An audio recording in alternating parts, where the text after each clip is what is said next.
Obrigado ao homem do campo, pela carne, o arroz e o feijão, os legumes, verduras e frutas, e as ervas do nosso sertão. Obrigado ao homem do campo, pela madeira da construção, pelo couro e os fios das roupas que agasalham a nossa nação. Pelo couro e os fios das roupas que agasalham a nossa nação. Boa tarde, senhoras e senhores, boa tarde, amigos. Uma satisfação imensa a gente procurando chegar, sem dúvida nenhuma, juntamente com o convidado, um horário excepcional, que é às 13h30, que aí estaremos falando com referência à abertura oficial da colheita do arroz na Embrapa e também, sem dúvida nenhuma, outros eventos importantes, né? Arroz, soja e tal.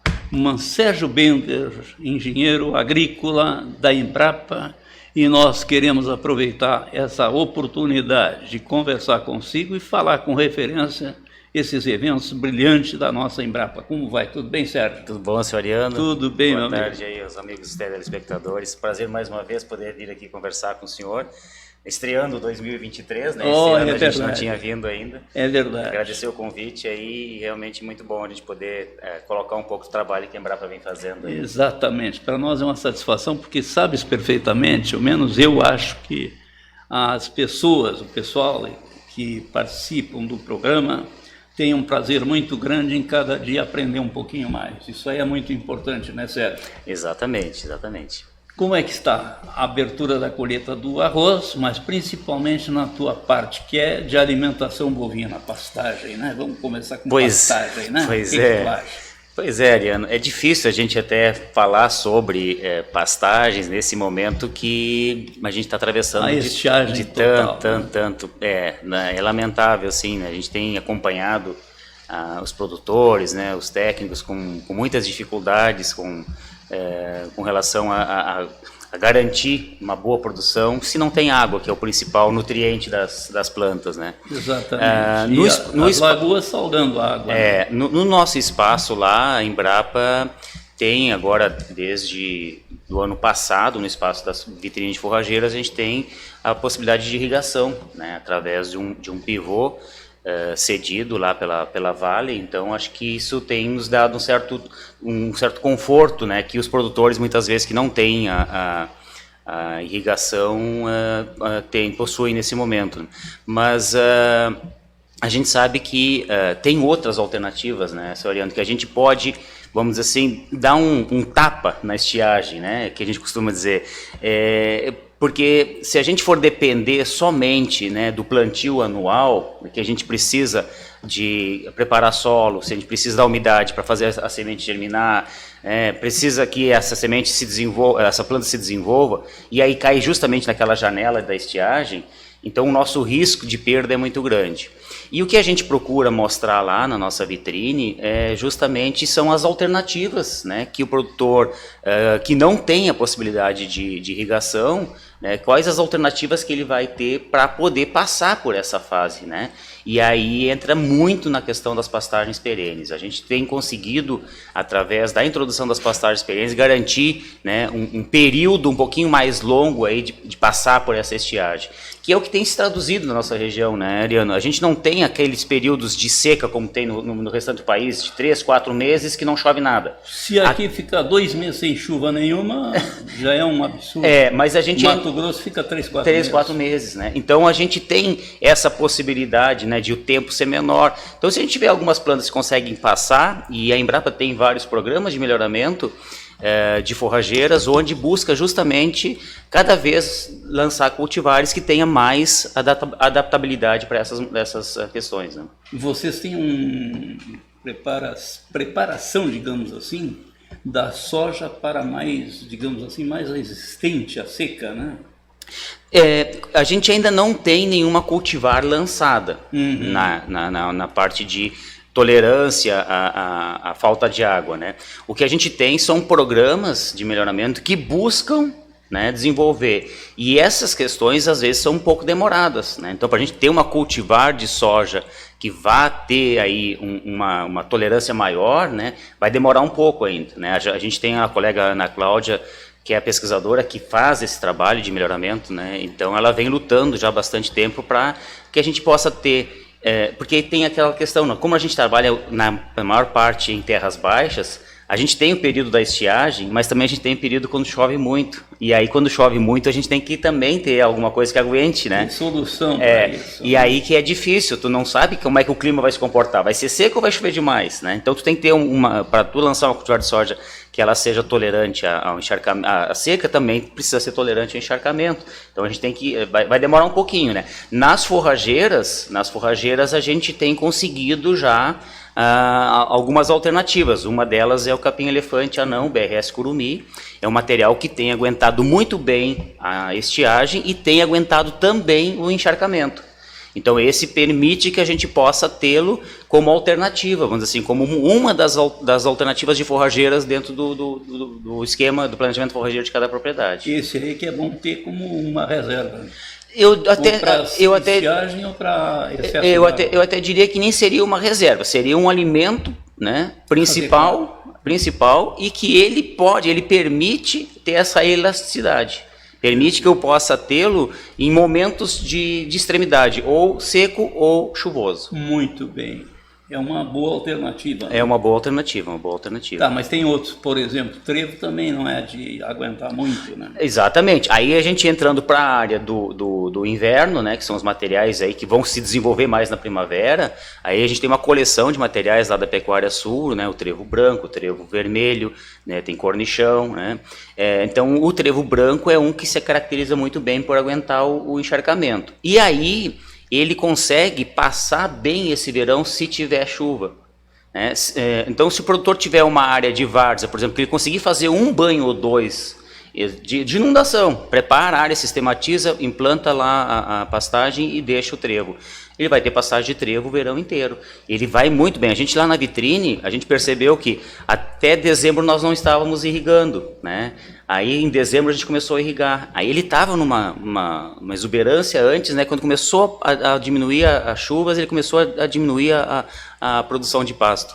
Quando nós começamos a irrigar, começamos a botar água, o que aconteceu? Ele voltou a crescer. Esse aí é que é interessante, principalmente para o pequeno produtor. Exatamente. Produtor de leite. Exatamente. E porque tem muita qualidade também. Então, às vezes, eu não preciso ter uma pastagem dessas, do curumi ou do trevo, como sendo o único e principal alimento. Ele vai ser um alimento que vai compor esta dieta.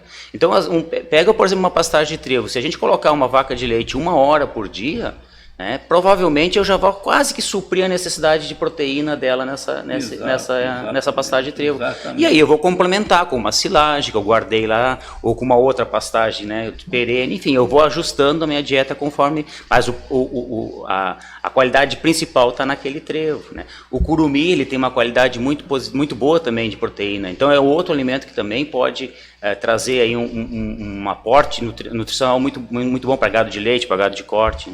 Hoje vocês têm, digamos assim, na pastagem, quantos itens vocês têm? Essa foi uma pergunta que o Dr. Giovanni Tyson, semana passada, me perguntou, né? Acho até que ele teve aqui, o Giovanni Tyson, semana passada, né? Mas nós não falamos. Não falaram nesse, né? Não. A gente tem hoje, seu Ariano, eu até tenho que fazer as contas de cabeça. Nós temos lá hoje, na abertura da colheita, nós temos 4 cultivares de sorgo, 2 graníferos, 1 para silagem e 1 para biomassa. Nós temos uma cultivar de milho. Depois nós temos um cornichão, um trevo vermelho, um trevo branco. Depois nós temos capim-sudão. Nós temos capim-curumi e capiaçu. Nós temos 3 cultivares de braquiária, 3 pânicos. Tá? E... eu acho que fechou a conta. Para o verão, mais ou menos. Para o verão fechou a conta.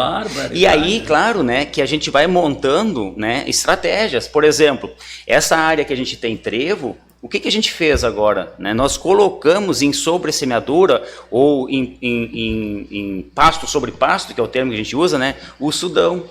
Porque aí a gente consegue fazer com que o animal, além de se alimentar do trevo, também tenha uma opção de verão, que seria o capim-sudão. Então a gente vai mostrar esse consórcio, como é que vai ser. E alimenta também o sudão. Espetáculo, muito bom. A gente vai fazer também um plantio tardio, até a gente fez ontem o plantio, né? Porque a abertura da colheita acontece no dia 14, né? Então nós vamos estar aí com 30 e poucos dias, né? Então a gente quer mostrar que com 30 dias a gente vai ter uma oferta de pasto, né, nesse período agora com uma cultivar. Com 30 dias já tem. Alimentação. Já. A gente tem uma outra parcela lá que a gente está fazendo um trabalho também, que é prevendo já mais para o inverno, que é com o zuri, que é um pânico, e o curumi. Nós estamos implantando agora para depois, ali por março, abril, introduzir o azevém, para ver como é que vai se comprar, mostrar como é que se comporta esse material de verão com o azevém. A gente fez o plantio no dia 5 de dezembro desses materiais, né? E agora, nós estamos hoje é o 11, o 12, né? Há 30 e poucos dias, naquela parte onde, com a irrigação do pivô, teve uma partezinha que a água escorreu, né? Porque era uma ponta, né? E ali acumulou mais água. Aonde a gente teve essa área de acúmulo, hoje de manhã nós estávamos fazendo limpeza lá, retirando a invasora, que é a braquiária, essa papuana, que é alimento para o gado também, né? Também. Mais ou menos a uns 60 centímetros de altura. Então, com 30 e poucos dias... Estão aproveitando. É que, na verdade, como são parcelas, né? Então a gente não pode, nesse momento, colocar o componente animal, porque não tem como tu separar, né? Numa vitrine, né? Um animal teria que ter uma área um pouquinho maior, né? Mas a gente percebe que essas forrageiras têm um potencial muito grande de se desenvolver, né? E obviamente, volto a dizer, né? Tem que ter água, não tem outra alternativa que não seja com água, né? E a gente procura sempre dizer assim, tendo possibilidade, qualquer local que o produtor tiver na propriedade, de guardar água para esse momento agora, nem que ele só irrigue meio hectare, né? Que ele vai conseguir botar água só em meio hectare. Já vai ser o diferencial entre ele ter um prejuízo e passar. Pela altura do pasto representa 3 hectares. Sim, exatamente. Tu pega meio hectare bem irrigado, né, nessa condição, é o que tu tem 3 hectares sem irrigação. Tranquilo. Boa referência, seu Ariel. Mas, Sérgio, me diz uma coisa. Bom, agora vamos falar um pouquinho com referência ao principal fator, que é a abertura da colheita do arroz. O que tu terias para falar? Bom, a gente tem agora previsto para a semana que vem aí uma reunião com o pessoal da Federal Arroz, né, onde a gente vai estar definindo a questão dos roteiros, né, porque uma das coisas que a gente tem sugerido para a Federal Arroz é que o produtor, quando chega no parque, quando chega lá na Embrapa, que ele tenha a opção, né, de roteiro. Porque o que acontece? Os roteiros normalmente eles estão direcionados para o arroz, né, e agora mais recentemente para a soja, né, que é a parte de grãos. Como este ano é um ano onde o tema da abertura da colheita é produtor multi-safra, né? Então a própria Federal Arroz, a Embrapa, vem pensando em ter outras alternativas, né? Porque pega agora, por exemplo, esse verão com sol e pouca chuva, para o arroz é um espetáculo. Né? Agora para a soja está ruim, que não irriga, né? Então a importância de ter o arroz, né? Então a questão do milho, né? Se ele é ruim. Se ele é ruim, mas se agora começa a chover e ele plantar o milho agora, ele vai conseguir ter uma colheita de milho ainda, aqui é chamado safrinha, vamos dizer assim, né? Bom, e por outro lado, a gente tem tradicionalmente a pecuária, né? Que é uma forma do produtor, digo até a mais segura forma do produtor de fazer renda na propriedade. Exato. Então, muitos produtores têm como foco principal a pecuária e utilizam a terra como arrendatários para o produtor de arroz, o produtor de soja, né? Então, esse produtor que chega no parque, né, ele talvez não tenha o interesse principal, né, na cultura da soja, do arroz. Ele tem o interesse principal na pecuária. E aí, então, a gente está sugerindo para a Federal Arroz para criar esse terceiro roteiro, né, que o produtor possa chegar lá e dizer assim, eu quero começar pelo roteiro pecuário. E aí depois eu vou fazer o outro roteiro. Vocês estão optando pelo Hereford. A gente tem lá hoje 2 parcerias, uma com a Angus e outra com a Hereford, né, onde as associações forneceram as matrizes para que a gente possa, então, através dessas matrizes, desenvolver trabalhos de pesquisa. Maravilhosa. Sim, não tem dúvida, não tem dúvida. Né? Porque e a dificuldade está por um lado, o outro facilita. Claro, e nós temos, a gente nunca pode deixar de lembrar, né, que nosso carro-chefe principal é o gado de leite. Que são as vacas Jersey, né? A gente tem um rebanho de Jersey fantástico, né? Que tivesse terminado. Não, leite seguro, Ariano. É o nosso projeto hoje, é o nosso carro-chefe. O nosso carro-chefe. Quem é o responsável? É o Sérgio? O responsável pelo projeto hoje, dentro da Embrapa, quem captou o recurso foi o Dr. Marcelo Bonet. Tá? E quem lidera o projeto dentro da Embrapa é a doutora Mayra Zanella. Mas existe um grupo gestor, né? A Mayra, o Bonet, o Derete, o Dr. Valdir Stump, né? São as pessoas que... O Valdir está indo em pensei que ele tivesse parado. Não, continua, bem atuante. Então eles formam um grupo, né, que fazem a gestão desse projeto, né? E o projeto tem atuação até metade do Paraná. O ano passado foi um ano intenso, muito forte de atividades. Nós temos hoje parceria com em torno de 8 ou 9 laticínios, né, onde a gente tem um bolsista em cada laticínio fazendo o trabalho de acompanhamento de 20, 25 propriedades. Vê que beleza, que espetáculo. Não, o ano passado a gente teve a liberação. Com a pandemia nós ficamos 1 ano e pouco parado. O projeto já tinha sido aprovado, mas aí com a pandemia não houve liberação de recursos. Era para ter terminado no final do ano passado. E aí, com a questão do atraso, a gente pediu renovação e aí os recursos que não foram liberados antes vão ser liberados para esse ano. Então, a gente vai estender esse projeto até, na verdade, ele vai concluir em fevereiro ou março do ano que vem. Né? Olha, então, a gente vai ter mais um ano de atividade. E a gente vem trabalhando muito forte com a questão da qualidade do leite, né? Com a questão do controle de antibiótico, essas questões todas que envolvem aí a produção de um leite seguro, né? Daí o nome do projeto. Exato. Mas uma coisa é certa, me parece que Bom, é outra coisa que eu ia falar. O Darcy não está mais, né? Tá, continua. O Darcy está. Tá, continua. No Gerson? Não. Ele faz parte do projeto Leite Seguro, dando a orientação na parte de formação dele, que é socioeconomia, né? Porque esses bolsistas, o trabalho que eles fazem no campo, lá, nas visitações das propriedades, né? Uma das atividades é justamente essa, é acompanhar os dados econômicos. Porque tu sabe bem, Ariano, o produtor que não fizer conta tá roubado, né? Ele não sabe quanto é que custa, total, né? Não sabe quanto que custa, quanto produz, quanto que ele vai ganhar, então ele tem que fazer conta. Fica um atraso total. E aí o trabalho do Darcy é importante, pela experiência dele na parte de socioeconomia, né? Orientando os bolsistas lá nessa questão. E o César, como é que é? O rapaz que é da pecuária, o Jorge Safauser, ele hoje é assessor do André Andes, que é o coordenador da licitação, e ele é o responsável por tocar o projeto com o Angus, com a parceria com o Angus e o Hereford, com as associações. Ele ficou responsável por fazer a condução desse projeto. Perfeito. Sérgio, me diz uma coisa, o que mais que tu gostaria de falar com referência ao que nós estamos falando? Olha, senhor Ariano, arroz, soja, milho, pecuária. Eu lhe digo que a gente poderia conversar a tarde inteira, mas eu sei que a gente tem horário para cumprir, né? Lamentavelmente. Mas é importante isso, a gente poder ter essa oportunidade de vir aqui esclarecer algumas questões que estão acontecendo, né? Que a Embrapa, ela mesmo com todas as dificuldades aí de orçamento que a gente tem acompanhado, vocês têm acompanhado, né? Mas a gente procura fazer pelo melhor, né?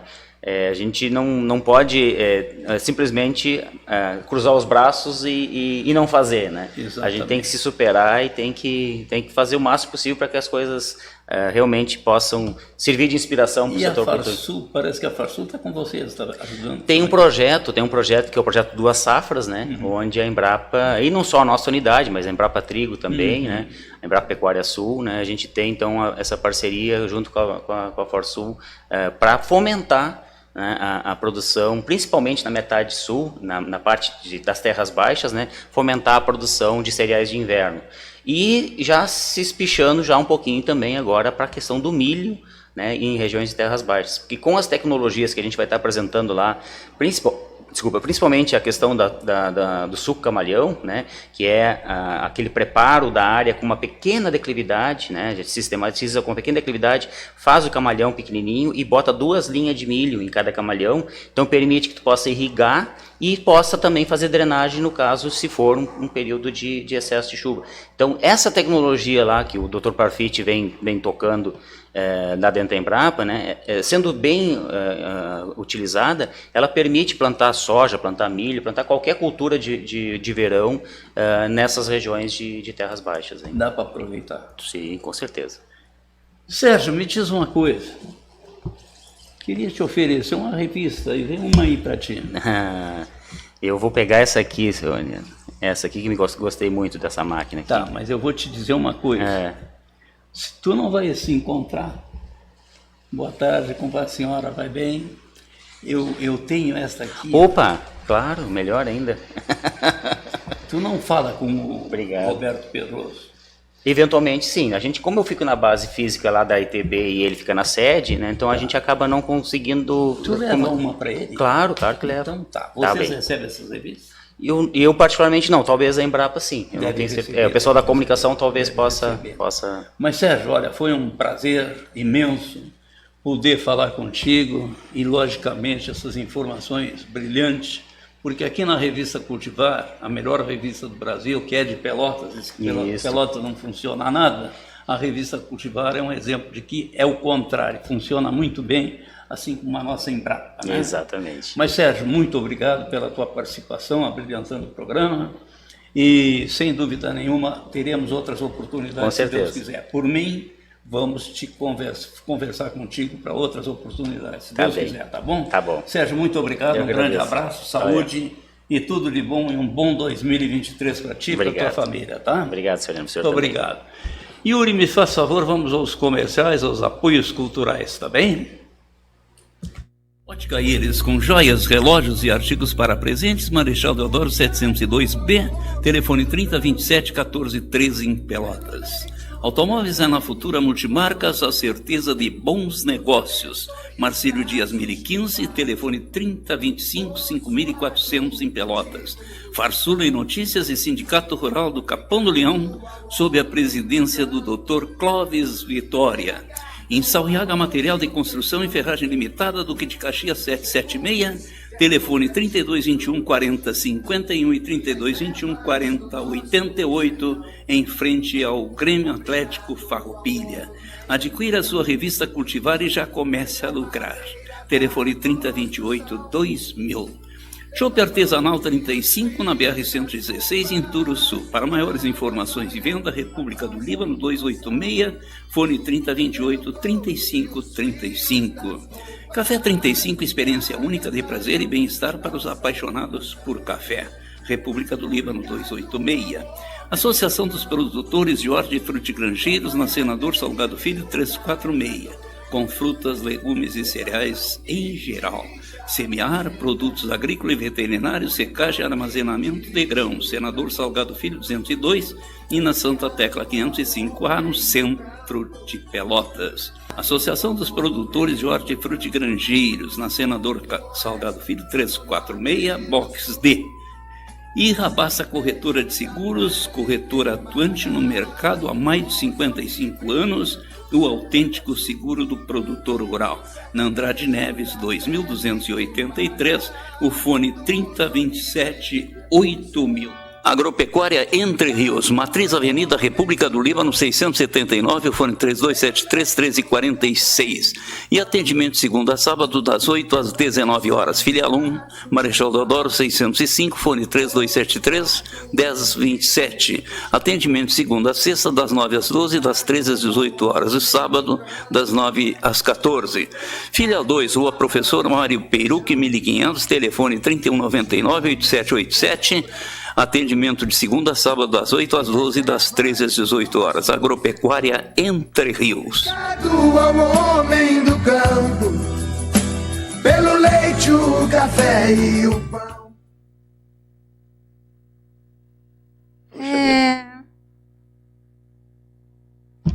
Olha, é uma satisfação enorme a gente aproveitar o momento aí para apresentar exatamente os nossos convidados, os nossos amigos e amigas. E hoje tivemos aí o Dr. Sérgio Bender e agora a doutora Clarissa Castanho, né? Como vai a senhora? Vai bem, doutora? Bem, muito bem. Muito grande tê-la conosco, até para saber como está funcionando o Instituto do Sono, né? Muito bem, eu que agradeço o convite mais uma vez e estou aqui à disposição de todos para conversarmos a respeito de assuntos que possam ser do interesse de todos dentro da otorrinolaringologia e da medicina do sono. Perfeito. Eu falei com a sua assessora e ela prontamente e tal já levou a minha solicitação para a senhora, em seguidinha me respondeu que estava positivo. Que coisa boa. É um trabalho excelente das moças, né? Muito bem, obrigada. Doutora, como é que está? Vamos falar um pouquinho com referência, até gostaria que a senhora falasse, com referência à atividade do Instituto do Sono, né? Sobre o que existe dentro da otorrinolaringologia e medicina do sono, e o trabalho que é feito lá no Instituto do Sono de Pelotas. Hoje a gente trabalha com uma equipe onde eu, como médica do sono e otorrinolaringologista, atendo pacientes, e a Débora, que é dentista do sono, trabalha também com estética e harmonização orofacial, trabalha também com esses pacientes. E nós temos lá toda uma estrutura para poder oportunizar a avaliação, fechar prováveis diagnósticos e indicar a terapia. Dentro disso, quando a gente vai, por exemplo, num paciente da medicina do sono, fazer uma avaliação mais objetiva, a gente vai precisar daquele exame de fazer durante a noite, que pode ser feito hoje em dia em casa ou no laboratório, dependendo da indicação precisa para cada paciente. E em cima disso a gente consegue estipular ou estabelecer sugestões de terapia, que vão desde procedimentos mais simples a procedimentos mais complexos, como, por exemplo, uma cirurgia. Mas, na verdade, é uma atividade complicada, né? Para a senhora tem que ter uma responsabilidade muito grande. É que eu brinco assim com todo mundo. Não é complicada, ela é complexa. Complexa. Ela é complexa, mas nada que o estudo e as capacitações e treinamento não possam te dar essa complexidade de formação. E eu adoro, né? Eu gosto bastante de sono, apesar de eu ser otorrinolaringologista há anos, né? Eu estava vendo agora com um grupo, eu entrei na faculdade em 82. Ou seja, 40 anos atrás. Então, muita coisa aconteceu dentro da minha formação. E, por último, né, eu trabalho bastante com a medicina do sono. E é uma coisa que é bastante interessante, eu gosto muito. Mas que coisa boa quando a pessoa toma uma atividade e faz com prazer, porque gosta, né? Pior é quando a pessoa pega um trabalho, que não é o caso, que pega um trabalho que não é aquilo que gostaria. Fica complicado, né? Algumas vezes as condições não são das melhores e a pessoa acaba precisando fazer algumas coisas que não curte tanto. Mas eu não posso reclamar, assim, eu acho que eu sempre fui agraciada com possibilidades boas de trabalho. E lá a gente faz isso. Então, o que é importante em relação à medicina do sono é exatamente isso que eu falei. A Débora entra, por exemplo, na terapia de bruxismo do sono, apneias e ronco, quando as apneias são mais leves, moderadas, e tem indicação de uso de um aparelho intraoral, que é o que ela confecciona. Então, são aparelhos para se dormir durante o período da noite ou de dia. Quando se vai dormir, se coloca o aparelho dentário e esse aparelho móvel vai fazer uma projeção da mandíbula e vai ganhar espaço aqui atrás. Então, ganha espaço para respirar melhor durante a noite. Não é para todo mundo, mas tem as suas indicações precisas. Depois a gente tem a função do bruxismo do sono, que também é contemplado pela própria dentista.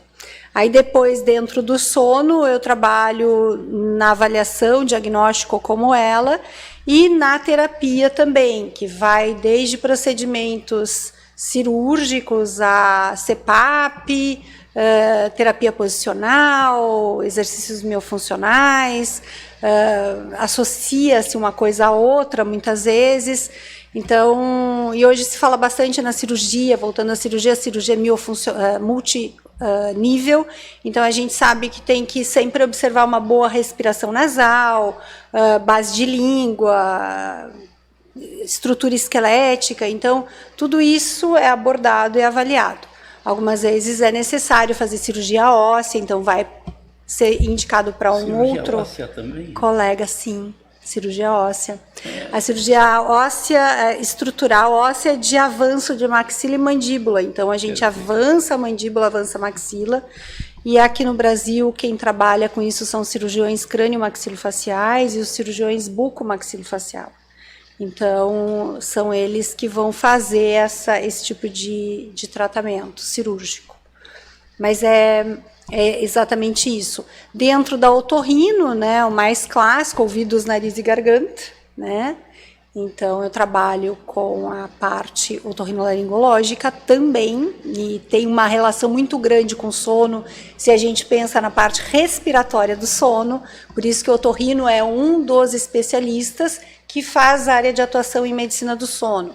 Existem também os psiquiatras, que fazem, por exemplo, medicina do sono e trabalham muito com os pacientes insônios, que é o distúrbio mais prevalente dos distúrbios do sono na população. Então, é muito aí o jogo da alteração de humor, depressão, ansiedade, insônia, que a gente também aborda. Então, muitas vezes, quando o paciente insone me procura, eu vou estar trabalhando essa função da insônia, e o psiquiatra vai estar trabalhando a parte de função de humor também. Isso é uma coisa que é já sabida, que as coisas precisam ser trabalhadas em conjunto. É um conjunto, realmente eu fico pensando, mas é uma diversidade muito grande para poder realmente constatar alguma coisa em prol ou contra, né? E a gente passa nisso, né? Passa fazendo congresso, curso, capacitação. Mas eu isso fui, é bom, né? Eu fui agora ao México e nós tivemos o primeiro congresso ibero-americano de cirurgia do sono. E eu e a Débora fomos. Foi muito, muito, muito legal, porque é minha filha? É sua filha? Minha filha. Mas que a Débora é formada, se formou em 2018 e já no TCC dela começou a trabalhar estudando o bruxismo do sono. Que legal.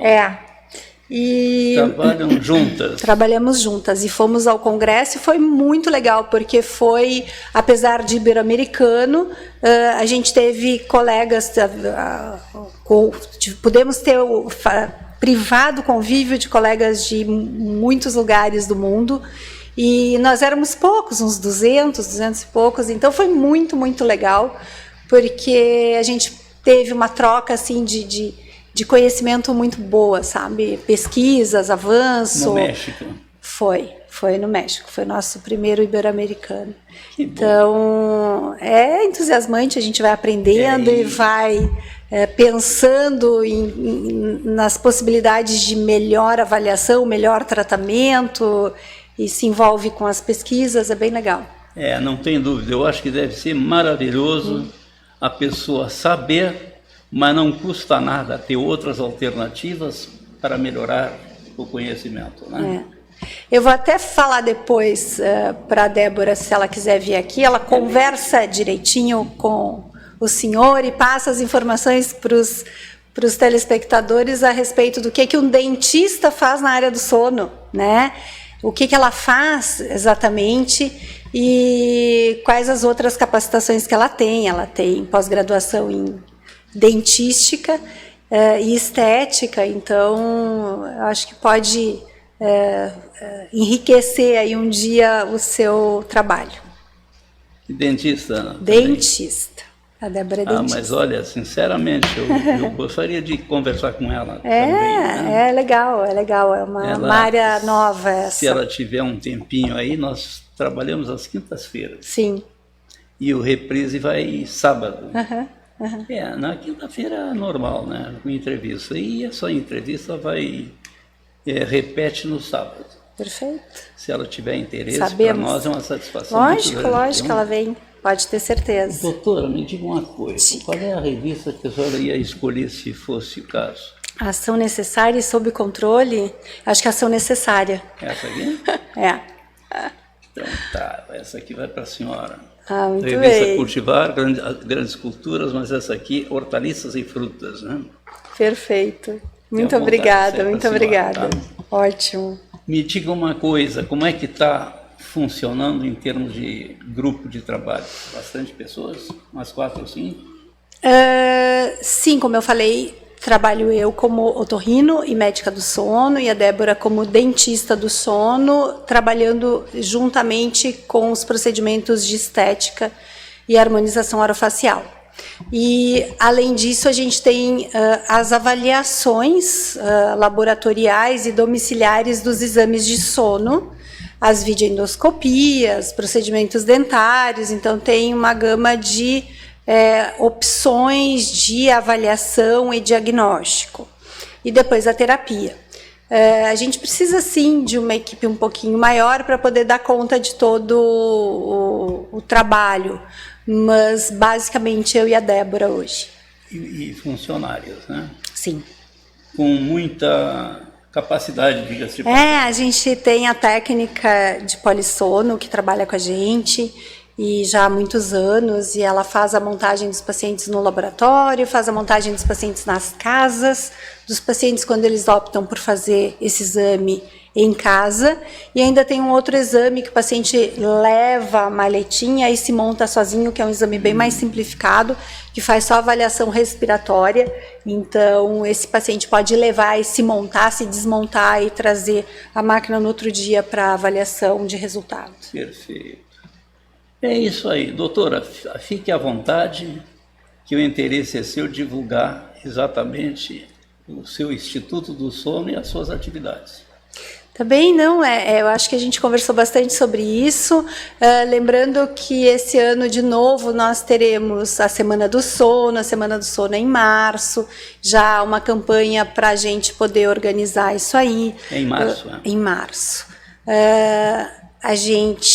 Eu hoje estou presidente da Associação Médica de Pelotas e estou tentando organizar com um grupo de colegas locais que trabalham também com sono e que podem nos ajudar a fazer alguns esclarecimentos, fazer as palestras do dia do evento, aí depois eu lhe passo.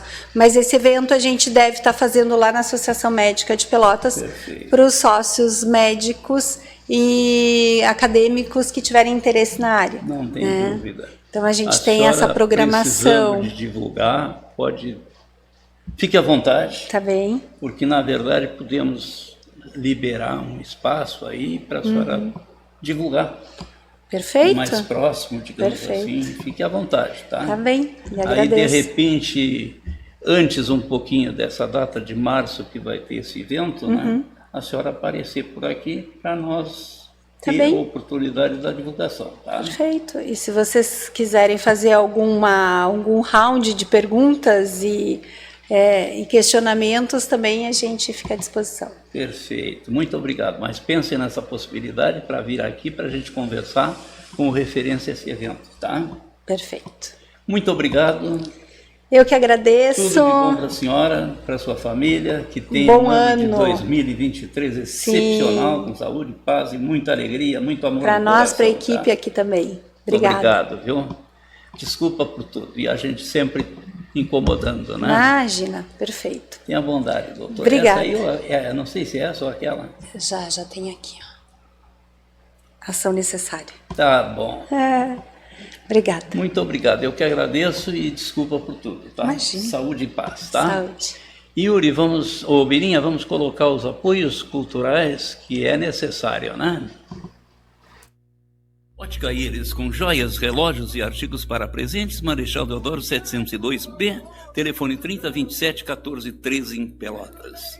Automóveis é na Futura Multimarcas, a certeza de bons negócios. Marcílio Dias 1015, telefone 3025-5400 em Pelotas. Farsula e Notícias e Sindicato Rural do Capão do Leão, sob a presidência do Dr. Clóvis Vitória. Em Sauiaga, Material de Construção e Ferragem Limitada, Duque de Caxias 776, telefone 3221-4051 e 3221-4088, em frente ao Grêmio Atlético Farroupilha. Adquira a sua revista Cultivar e já comece a lucrar. Telefone 3028-2000. Chopp Artesanal 35, na BR-116, em Turuçu. Para maiores informações e venda, República do Líbano 286, fone 3028-3535. Café 35, experiência única de prazer e bem-estar para os apaixonados por café. República do Líbano 286. Associação dos Produtores de Hortifrutigranjeiros, na Senador Salgado Filho 346. Com frutas, legumes e cereais em geral.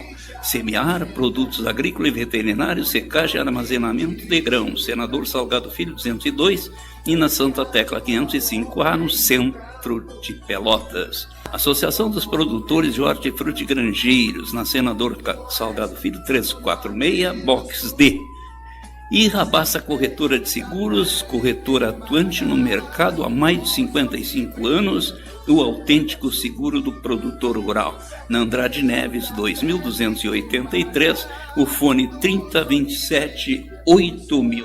Agropecuária Entre Rios, Matriz Avenida República do Líbano 679, o fone 3273-1346. E atendimento segunda a sábado das 8 às 19 horas. Filial 1, Marechal Deodoro 605, fone 3273-1027. Atendimento segunda a sexta das 9 às 12, das 13 às 18 horas. E sábado das 9 às 14. Filial 2, Rua Professor Mário Peiruque 1500, telefone 3199-8787. Atendimento de segunda a sábado das 8 às 12 e das 13 às 18 horas. Agropecuária Entre Rios. Ao homem do campo, pelo leite, o café e o pão.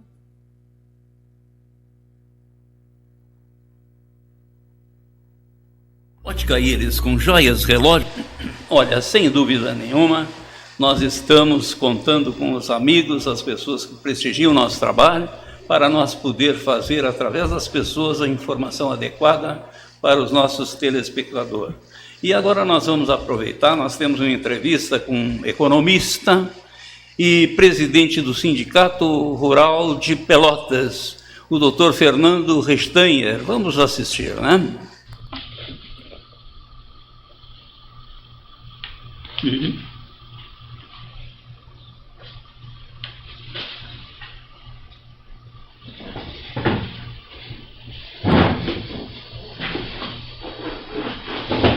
Doutor Fernando, boa tarde, como vai o senhor? Vai bem? Tudo bem, Ariel? Controle, tudo bem? Satisfação voltar ao programa. Não tem dúvida, para nós é um prazer. Só é lamentável a estiagem que está acontecendo, prejudicando todos os produtores, né? Sem dúvida, Ariane. Infelizmente está se tornando uma rotina. Ano passado nós já tivemos chuvas abaixo da média. E a nossa região de Pelotas não é uma região tão propícia a secas, estiagens, do jeito que nós estamos vendo esse ano. Eu não me recordo uma seca tão severa como nós estamos vivendo esse ano. E anos seguidos, né? E anos seguidos. Nós temos aí uma série de danos já nas culturas de verão, na safra de verão nossa aqui da região. Problemas de produção de leite, já diminuição de produção de leite, a própria pecuária de corte sofrendo, isso vai ter um reflexo logo ali adiante. Milho com danos quase irreversíveis. soja com danos se agravando dia após dia, semana após semana, e algo que não é tão comum, com um risco muito grande, inclusive, de danos na lavoura de arroz. Exatamente, Porque, na verdade, já deve estar quase salgando as águas da já lavoura. estão salgadas. Já estão salgadas. Nós já temos uma boa parte da lavoura de arroz do nosso município aqui de Pelotas, que está com a irrigação paralisada. Há mais de 10 dias. Há mais de 10 dias. E aí, se nós somarmos a isso esses dias ventosos que nós temos tido, altas temperaturas, muita insolação, a evaporação da água dentro da lavoura ele é muito forte, a planta exige muita água para se manter sã, e no momento que se cessa a irrigação de uma lavoura, rapidamente essa planta entra no estresse. E os açudes, como é que estão? Os açudes também estão sofrendo muito, Arina. Eu vejo pela nossa barragem, hoje nós não estamos fazendo a irrigação da lavoura ou puxando água da barragem como normalmente nós puxamos. Perfeito. Nós fomos obrigados a diminuir o tempo de puxada d'água, de irrigação, e estamos intercalando a água entre as lavouras. Porque se nós mantivermos o padrão normal de irrigação, nós não vamos chegar ao fim da irrigação. Nós temos que lembrar aí, Ariano, aqui em média na nossa região, nós temos pelo menos 40 dias mais de irrigação da cultura do arroz, e é um momento crítico de definição de produtividade, que é o momento reprodutivo do arroz. Nós estamos há cerca de uma semana, talvez, de começar a emissão das panículas da flor do arroz nas nossas lavouras, e se nós não tivermos uma irrigação uniforme, nós não vamos ter produção de arroz. É muito preocupante o que nós estamos vendo. Mas eu tenho a impressão que não, dentro de 5 dias vem chuvas. O que não está nos assustando é que a previsão tem mostrado sempre chuvas para a próxima semana. E conforme a gente se aproxima, a chuva vai para outra semana e vai sendo transferida, e nós não temos. A última chuva boa que nós tivemos na nossa propriedade foi no mês de outubro. Mês de novembro, chuvas abaixo da média. Dezembro, nem se fala, praticamente não choveu. E esse mês de janeiro, que se imaginava que seria um mês com chuvas mais regulares, por enquanto nada. Vem uma neblina. Uma neblinazinha, um garoeirozinho, às vezes 2 milímetros, uma coisa assim que, com o estado que nós estamos hoje, não faz praticamente nada. Não adianta nada. Exatamente. Então nós realmente, até nós tivemos já semana passada uma reunião na Secretaria de Desenvolvimento Rural, com a Secretaria, com o Emater, Associação Rural, IRGA, CONDER, enfim, todas as entidades representativas, Banco do Brasil, as entidades representativas do agro aqui do município, discutindo já se naquele momento nós já solicitaríamos o decreto de emergência ou não, e resolvemos naquele dia esperar mais um pouco, porque é uma série de regramentos para se solicitar esse decreto, e embora, infelizmente, tudo indique que nós vamos ter que solicitar esse decreto, naquele momento os prejuízos ainda não eram consolidados. O que eu acredito que no final da semana, se nós continuarmos com o clima do jeito que vem nos apresentando, se essas chuvas que vierem nesses volumes que estão sendo previstos, nós vamos ser obrigados sim a decretar emergência. Muitas propriedades sem água, mas de o município já estão com emergência. Não falo nem água para o gado, eu já falo água para as pessoas. Exato. O SANEP está indo diariamente pela nossa colônia, pela nossa zona rural, distribuindo água, não há água que chegue, porque os açudes secaram, as cacimbas secaram, não há mais como... É terrível. É terrível. Olha, proprietários, por exemplo, produtores rurais, vendo a plantação e vendo a necessidade da chuva, ela não chega, olha, o cara tem principalmente um ano como esse, que nós tivemos um custo muito alto para implantar nossas lavouras. Exatamente. Nós tivemos uma modificação muito forte no custo dos nossos insumos, próprio combustível subiu muito, então as lavouras que estão implantadas aí são lavouras muito caras. E aí não tem preço que resolva, se o sujeito não produzir, não colher, pode duplicar o preço do produto, que não vai resolver porque ele não tem produto. Não tem produto, é verdade. Né? Então nós estamos diante dessa situação que... A produção rural, claro, o que está o custo de produção? Atualmente deve estar muito alto. Muito alto, Ariano. Uma lavoura de arroz, hoje nós estamos acima de 16 mil reais o hectare de uma lavoura de arroz. Então exige uma produtividade alta muito para se viabilizar. e precisa de um preço remunerador. Os preços, felizmente, nesse final de ano, início agora de novo ano, eles deram uma reagida. A tendência é melhorar. O problema é que a maioria dos produtores já não tem mais arroz, né? E por isso, em parte, que reagiu, porque já não há mais, a nossa região, praticamente não há mais arroz, há pouquíssimo arroz na nossa região. Com referência ao arroz necessário para satisfazer as pessoas, os brasileiros, digamos assim, ainda tem produção? Tem, Ariano. Eu não me preocuparia com abastecimento interno. Eu não enxergo o risco de desabastecimento. Que nós vamos ter uma safra muito justa, pelo que está se mostrando aí. Já houve uma diminuição de área. Tudo indica que teremos quebra de produtividade. Eu conversava ontem com colegas da fronteira oeste, já há áreas sendo abandonadas naquela região, também por falta de área. Muito produtor. Nós temos uma série de áreas em Pelotas que não estão sendo irrigadas, como nós conversamos, e se nós não retomarmos a irrigação dessas áreas, nós corremos sim um risco sério de perder essas áreas produtivas. Então tudo indica que nós estamos diante de uma safra menor. É uma safra menor, mas que não deixa o risco de desabastecimento. Eu acho que esse risco de faltar arroz na gôndola do supermercado, dos nossos mercados, nós não temos. O que nós temos sim, e provavelmente vai acontecer e está acontecendo, é uma readequação de preço.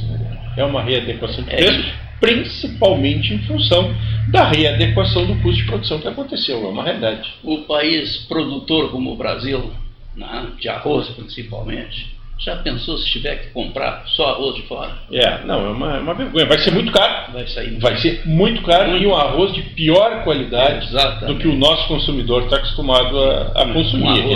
Mas eu não acredito que se chegue nesse ponto, viu, Ariano? O que nós estamos vivendo também, e é algo que vem prejudicando muito o setor, e eu inclusive já tive a oportunidade de conversar com o governador Eduardo Leite sobre isso, e toda a cadeia produtiva vem tratando esse tema com o governador, é a famosa guerra fiscal que nós vivemos no país e que o arroz, infelizmente, não está livre dessa guerra fiscal. O que nós temos assistido aí no nosso país, no nosso estado?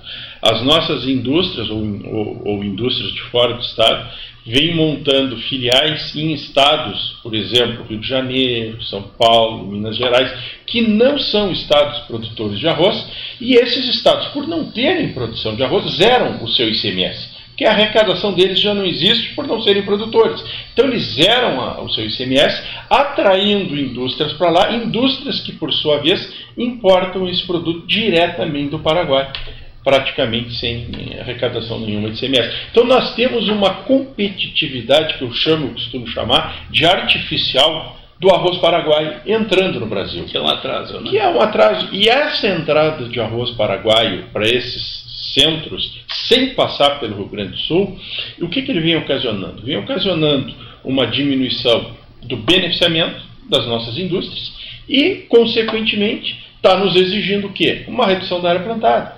Essa área que está sendo plantada no Paraguai para abastecer o nosso sudeste, centro-oeste com arroz diretamente para essas indústrias, era uma área que vinha sendo plantada no Rio Grande do Sul. Nós temos que lembrar que nós já plantamos no Rio Grande do Sul perto de 1.200.000 hectares de arroz. E esse ano estamos com 850 mil hectares de arroz. Já o ano passado diminuiu, esse ano nós temos aí 300 mil hectares de arroz, pelo menos, que deixaram de ser plantados no nosso estado. E esse arroz está sendo plantado aonde?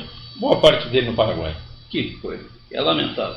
Isso é uma pena. Mas a promessa por parte do governo, por parte do governador, enquanto nós não tivermos uma solução definitiva, e a solução definitiva, Ariano, é em nível federal, que é justamente algo que uniformize a alíquota de ICMS em nível de país, para justamente acabar com essa guerra fiscal que nós estamos assistindo, enquanto isso não acontecer, que tudo indica que vai levar ainda algum tempo, que nós tenhamos alguma medida compensatória do estado do Rio Grande do Sul, para que pelo menos se pare essa sangria que nós estamos vivendo, que é a diminuição do beneficiamento, a diminuição da área plantada de arroz no estado, que nós possamos pelo menos estancar esse processo, Mariana.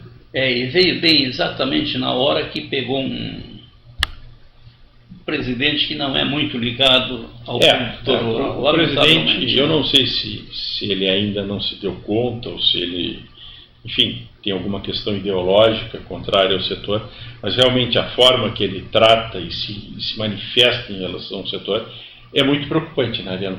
É muito eu só espero que isso fique em nível de discurso, que na prática o governo deixe a produção rural caminhar, porque o produtor rural sabe fazer o seu trabalho. Exatamente. Nós temos mostrado aí ao longo do tempo. Se não mexerem com o produtor rural, deixa que o produtor vai fazer o seu trabalho, não atrapalhe o produtor rural, não crie empecilhos à produção agropecuária. A história do nosso país tem nos mostrado isso.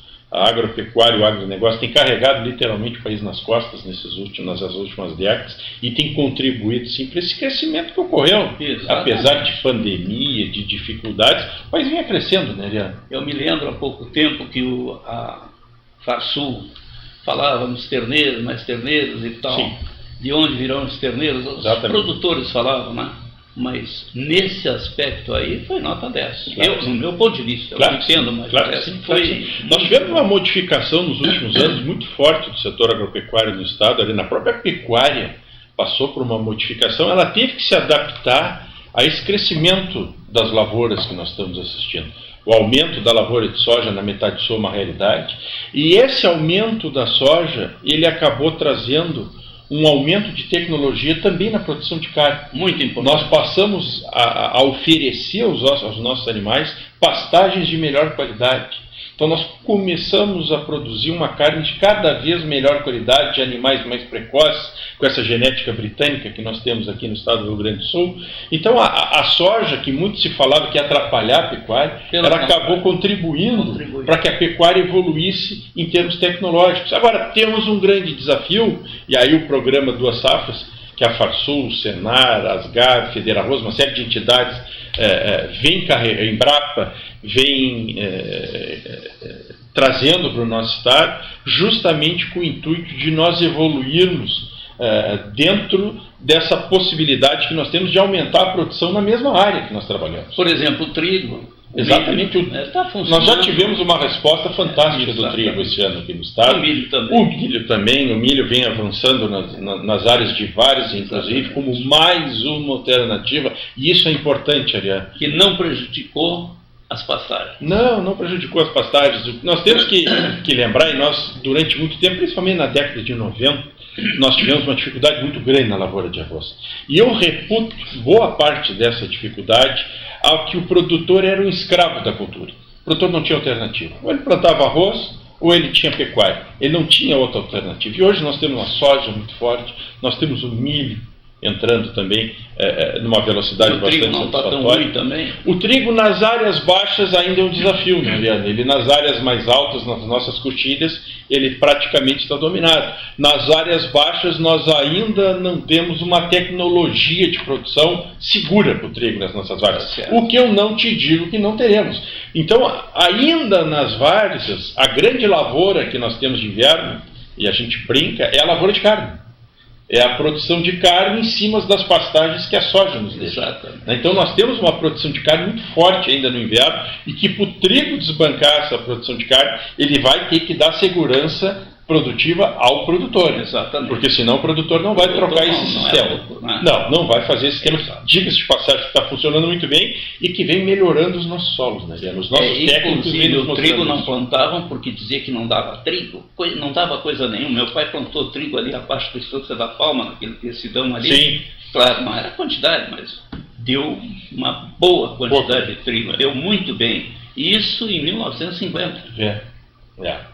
E isso, a genética, assim como aconteceu com a soja, as variedades de soja que nós temos hoje são infinitamente melhores para serem implantadas nas nossas várias do que as variedades que nós tínhamos. Um ano seco como esse, Ariano, eu me animo a dizer que talvez há 30 anos atrás nós não teríamos mais lavoura de soja. A soja teria morrido toda. E nós hoje, nós ainda temos lavoura. Com dano produtivo? Sim, com dano produtivo. Plantas mortas? Temos plantas mortas, mas ainda temos lavoura. Eu diria que se essa semana, a partir dessa semana, as chuvas se normalizassem, nós ainda poderíamos pensar em ter uma safra de soja aqui na região.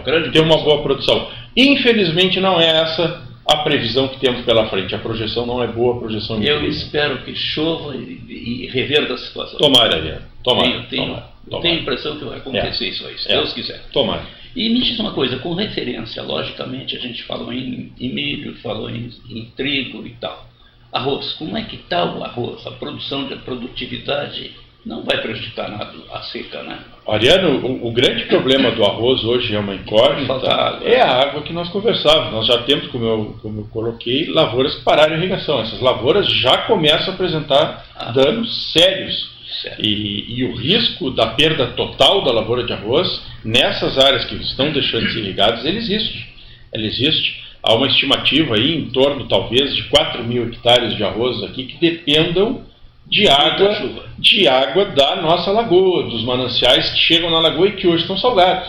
Lavouras que dependem do Arroio Pelotas, que dependem do Arroio Contagem, que dependem da própria lagoa. Essas lavouras hoje, elas praticamente não tem, como é que se diz, uma contrariedade na situação. Por exemplo, agora, mesmo que chova, não adianta mais. Teria que vir uma chuva muito forte, Ariane, que expulsasse o sal. Nós tivemos o ano passado 2 eventos que eu diria que salvaram. O ano passado nós chegamos a ter episódios aqui na região de suspensão de irrigação. Nós tivemos produtores que ficaram em torno de 1 semana sem irrigar as lavouras em função do sal, só que nós tivemos 2 episódios de chuva que, diga-se de passagem, não estavam previstos, de 100 milímetros. Então nós tivemos aí coisa de pouco mais de 1 semana, 10 dias, 200 milímetros de chuva na região, que expulsaram a água salgada, e esses produtores voltaram a irrigar e salvaram as suas lavouras. E é o que nós estamos precisando hoje. Estamos precisando de chuvas pesadas para que os arroios voltem a correr forte para a lagoa e expulsem essa água salgada para o mar. Eu tenho a impressão, não sei se você concorda, se viesse uma chuva de 50 milímetros agora, outra daqui uns 15 dias, um pouco mais, já somos... nós já estamos numa outra realidade. Nós temos alguns danos que são irreversíveis, né, Ariane? Por exemplo, o milho. Eu acho que o milho, infelizmente, o prejuízo já está consolidado. Mais sensível. Né? O milho é muito sensível, mais sensível que a soja. A soja, eu me arrisco a dizer que nós já temos, sim, um prejuízo grande, que já está cristalizado. Nós pararíamos, cessaríamos o prejuízo se a partir de agora começar a chover, mas já há um prejuízo consolidado que não há chuva que retroceda esse prejuízo. E as lavouras de arroz, principalmente essas que dependem de água da lagoa, desses arroios que já estão salgados, se nós não tivermos aí nessa semana chuvas boas, que pelo menos mantenham algum nível de água dentro dessas lavouras, nós vamos começar a enxergar danos muito severos nessas lavouras, que é muito triste, que é praticamente no final do ciclo. Lavouras que foram implantadas aí no mês de outubro, o produtor vem investindo nessa lavoura, tanto em adubação, fertilizantes, herbicidas, a própria irrigação, e agora no final ele está com risco de perder a lavoura por falta de água. Tudo com preços altíssimos. Tudo com preços altíssimos, né? Como é que se recupera no prejuízo desse? Isso é muito complicado. Como é que está a situação em termos de engenhos de arroz? Tem alguma coisa? Ariano, nós estamos, isso eu costumo dizer, nós somos privilegiados, nós estamos numa região de forte industrialização, de forte beneficiamento de arroz, nós temos excelentes indústrias na região. Agora, a indústria vem também padecendo, Ariano, primeiro com o varejo. Não é fácil essa negociação com o varejo, o nosso varejo ele é muito concentrado, então a pressão do varejo sobre a indústria é muito forte, principalmente nessa questão que eu coloquei dessa importação direta que tem acontecido de arroz paraguaio, que está sim prejudicando a nossa indústria, prejudicando o beneficiamento de arroz aqui. E eu diria, Ariane, tenho convicção nisso, que a nossa situação do arroz, em termos de comercialização, agora vamos falar de comercialização, não mais de produção, ela não é crítica, porque nós temos a exportação do arroz em casca no Porto de Rio Grande. A exportação do arroz em casca mudou os referenciais de preço da zona sul do arroz. E eu costumo, até conversando com os industriais da região e beneficiadores de arroz, que muitas vezes se revoltam quanto a essa exportação de arroz em casca, até dizendo que é uma concorrência desleal que eles sofrem, enfim, mas é uma alternativa. Se o nosso setor está de pé, e o setor, eu não falo só no produtor, eu falo inclusive nas indústrias, é porque nós temos a exportação de arroz em casca. A visão que eu tenho, Ariano, do setor como um todo, isso aconteceu no setor de conservas aqui, infelizmente não é uma novidade para nós, é que há uma tendência de implosão do setor, ou seja, de uma autofagia. O varejo pressiona a indústria olha para o produtor lá embaixo e vai para cima e pressiona o produtor não tem para onde correr porque ele não consegue repassar, ele tem que entregar. Isso aconteceu nas nossas conservas, na nossa fruticultura da região, que no primeiro momento quebrou o produtor e logo em seguida quebrou a indústria. E eu tenho convicção, Ariane, que felizmente isso não acontece e não vai acontecer com a lavoura de arroz, porque nós temos essa alternativa da exportação do arroz em casca. Então essa exportação do arroz em casca, ela firmou um piso de preço para o produtor. Quando entra a safra, no forte da safra, que os preços cairiam muito, e nós começamos a mandar arroz para o Porto de Rio Grande para ser exportado, essa exportação equilibra os preços e evita que esse preço caia mais. E isso é bom, Ariane, eu não tenho dúvida, para todo o setor. Não só para o produtor, isso é muito positivo também para o setor industrial.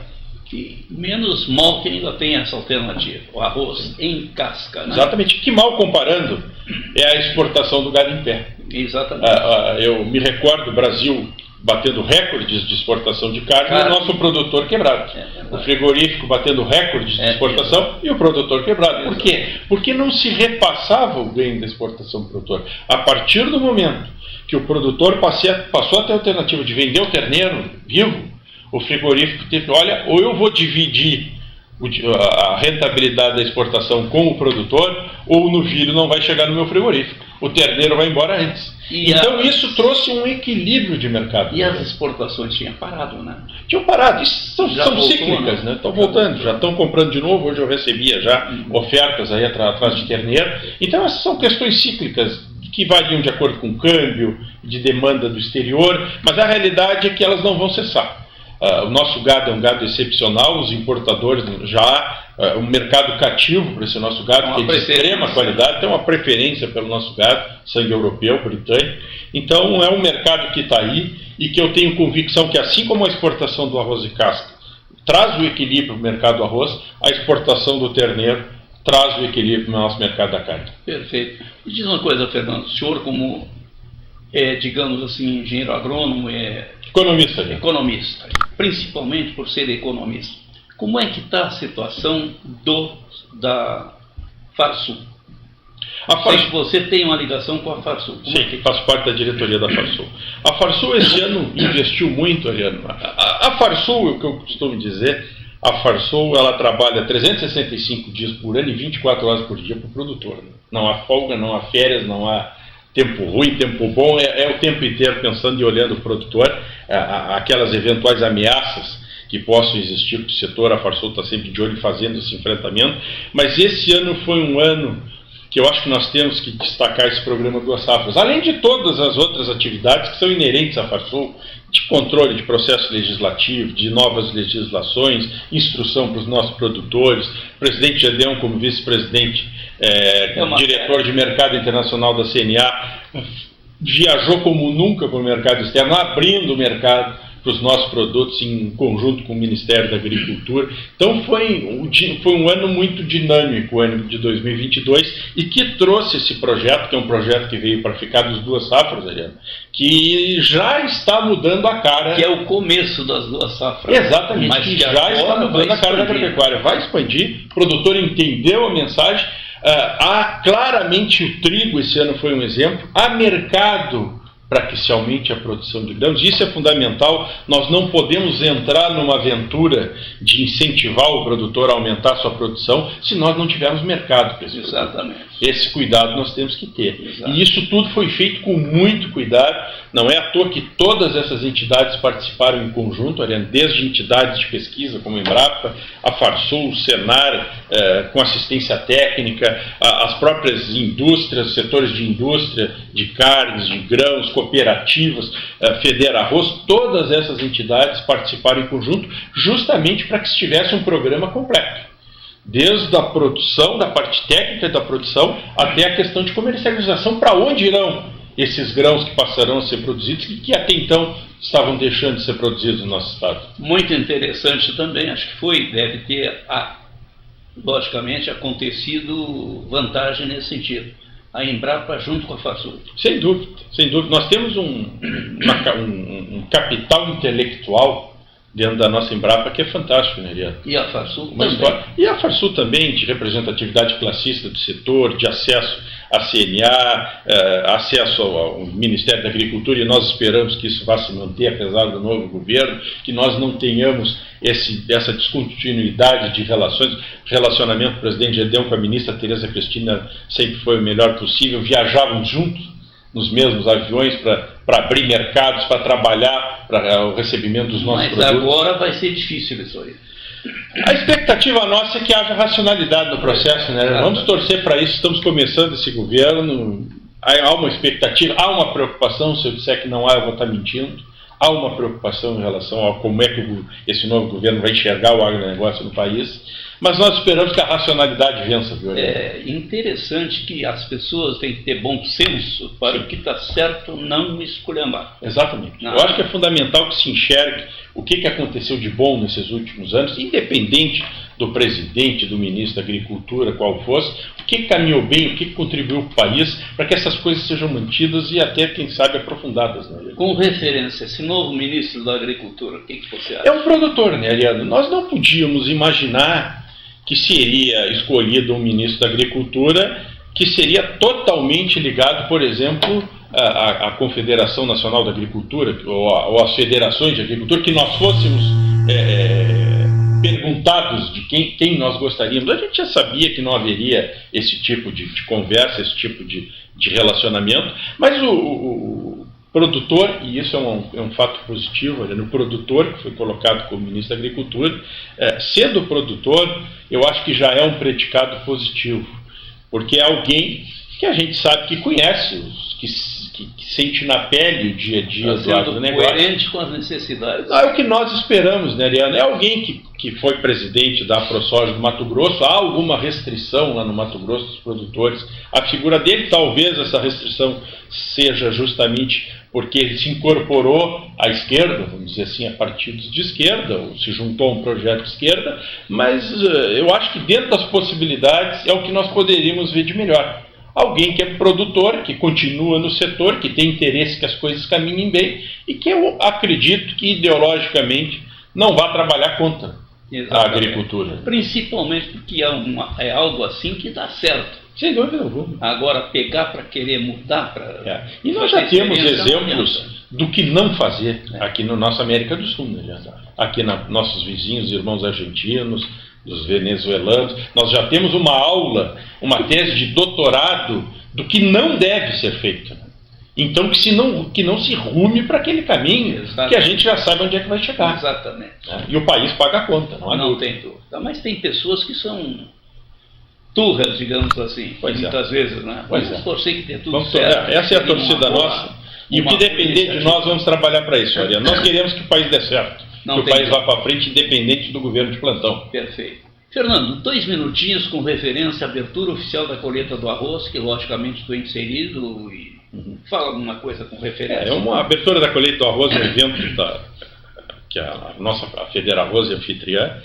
Esse ano o Senar se junta à abertura como patrocinador, com o IRGA, com o Embrapa, enfim, uma série de entidades também, todas albergadas e organizadas o evento pela Federarroz, mas um evento que veio para ficar na região, né? O resultado do primeiro evento aqui foi tão bom que historicamente era um evento itinerante, que mudava de cidade ano após ano, e o resultado aqui na nossa região. Está no ar o programa Sistema Farsul em Campo. Sistema Farsul e produtores. Sindicalismo forte. Neste programa especial de início de ano de 2023, o economista-chefe da Farsul, Antônio da Luz, fala sobre as perspectivas do setor para 2023. O produtor, ele aumentou a área plantada. Quem aumenta a área plantada é porque tem intenção de colher mais, de produzir mais. Os produtores, nos últimos anos, ampliaram barbaramente seus investimentos. Quem faz investimento é porque quer produzir mais. Ou seja, o produtor está acreditando no seu negócio. E se ele acredita, nós acreditamos junto. Então, o produtor plantou e investiu para que o Estado colhesse mais de 40 milhões de toneladas no ano de 23. E se Deus quiser, vai colher mais de 40 milhões esse ano. Agora, nós dependemos do clima. Essa, infelizmente, é uma realidade. Nós dependemos ainda do clima e nem sempre as coisas acontecem do jeito que nós queremos. Temos esses desafios com os quais nós não conseguimos ainda transpor os seus efeitos Estamos trabalhando para que haja uma capacidade de armazenamento de água maior e, consequentemente, maior irrigação, mas esse é um processo que também passa pela política, passa por uma série de questões que nós não temos o controle absoluto. Agora, eu não tenho dúvida que o produtor plantou para colher bem, investiu para colher bem e tomara que ele consiga colher os frutos do seu esforço, do seu risco, de todo o seu trabalho que ele fez para atingirmos esses patamares. Imaginamos que o maior crescimento da safra 23 não será nem no verão, será no inverno. No inverno nós estamos esperando novamente um crescimento de 2 dígitos. O trigo se mostrou uma cultura muito interessante neste ano e nós não temos dúvida que ela será ampliada no ano de 2023, justamente no passo e na caminhada do programa Duas Safras. Momento Senar. Liderança e desenvolvimento de equipes, associativismo, autoconhecimento e relacionamento interpessoal. Temas dos cursos da área de gestão rural oferecidos pelo Senar Rio Grande do Sul. Ficou interessado? Procure o Sindicato Rural de seu município e programe-se para receber o treinamento em sua propriedade. Termina aqui mais uma edição do programa Sistema Farsul em Campo. Até a semana que vem.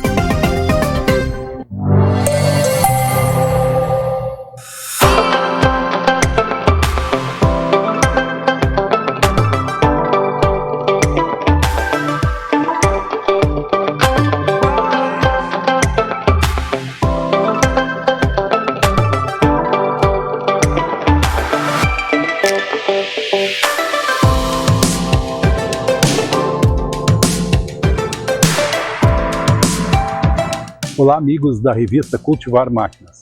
Nós estamos na Fazenda Experimental Gralha Azul, que é da PUC do Paraná, no município de Fazenda Rio Grande. Nós viemos até aqui para testar a Maestro Compass 1650, uma semeadora adubadora da Horsch. A máquina, que tem 16 linhas, tem um espaçamento de 50 centímetros entre linhas e foi desenvolvida especialmente para o mercado brasileiro. Ela tem depósitos de adubo de até 4.500 litros e de semente até 3.000 litros.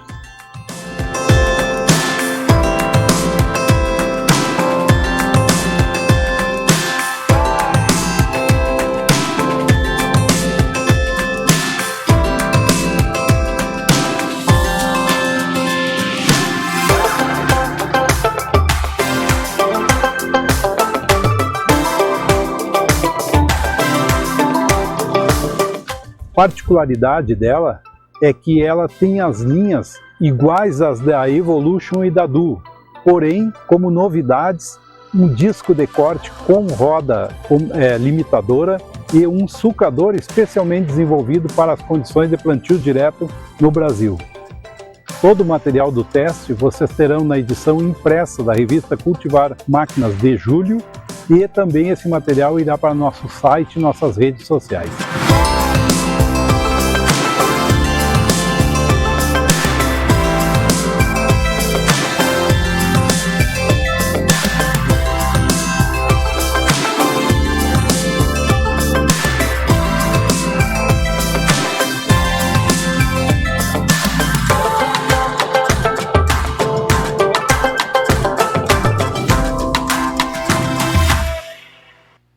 Olha, sem dúvida nenhuma foi muito bonita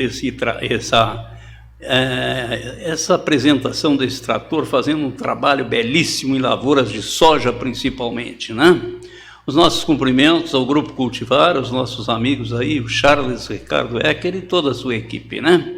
Um grande abraço para o Dr. Newton, Peter e família, e logicamente para o Birinha, para o Yuri, para os nossos colegas de trabalho aqui da TVC, o nosso grande abraço e sucesso para todos vocês. E sem dúvida nenhuma, lembrando que esse programa está chegando ao seu final, mas no sábado próximo teremos o reprise desse programa e você é convidado especial a, sem dúvida nenhuma, participar, logicamente, desse programa. Um grande abraço a todos, muito obrigado e até a próxima quinta-feira com todos vocês. Um grande abraço e sucesso a todos vocês. E um agradecimento ao prefeito de Pedro Osório, senhor Jola, agradecendo exatamente porque houve um mal-entendido. Ele veio hoje, era quinta-feira próxima, e veio hoje para nós uma grande satisfação. Então nós temos aí a Festa da Melancia de Pedro Osório, mais uma vez nós divulgamos. Para nós é uma satisfação muito grande e sucesso desejamos ao município de Pedro Osório e que o sucesso seja total. Muito obrigado, um grande abraço e até quinta-feira, se Deus quiser. Ótica Íris, com joias, relógios e artigos para presentes, Marechal Deodoro 702B, telefone 3027-1413 em Pelotas. Automóveis é na Futura Multimarcas, a certeza de bons negócios. Marcílio Dias 1015, telefone 3025-5400 em Pelotas. Farsula em Notícias e Sindicato Rural do Capão do Leão, sob a presidência do Dr. Clóvis Vitória. Em Sauiaga, material de construção e ferragem limitada, Duque de Caxias 776, telefone 3221-4051 e 3221-4088, em frente ao Grêmio Atlético Farroupilha. Adquira a sua revista Cultivar e já comece a lucrar. Telefone 3028-2000. Chopp Artesanal 35 na BR-116 em Turuçu. Para maiores informações e venda, República do Líbano 286, fone 3028-3535. Café 35, experiência única de prazer e bem-estar para os apaixonados por café. República do Líbano 286. Associação dos Produtores de Hortifrutigranjeiros na Senador Salgado Filho 346. Com frutas, legumes e cereais em geral. Semear, produtos agrícolas e veterinários, secagem e armazenamento de grãos. Senador Salgado Filho 202 e na Santa Tecla 505A, no centro de Pelotas. Associação dos Produtores de Hortifrutigranjeiros na Senador Salgado Filho 346, box D. E Rabassa Corretora de Seguros, corretora atuante no mercado há mais de 55 anos, o autêntico seguro do produtor rural. Na Andrade Neves 2283, o fone 3027-8000. Agropecuária Entre Rios, Matriz Avenida República do Líbano 679, o fone 3273-1346.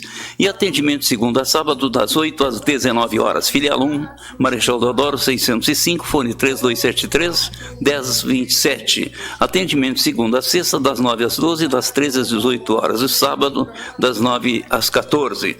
Filial 2, Rua Professor Mário Peruque 1500, telefone 3199-8787. Atendimento de segunda a sábado das 8 às 12, das 13 às 18 horas. Agropecuária Entre Rios. Ao homem do campo, pelo leite, o café e o pão.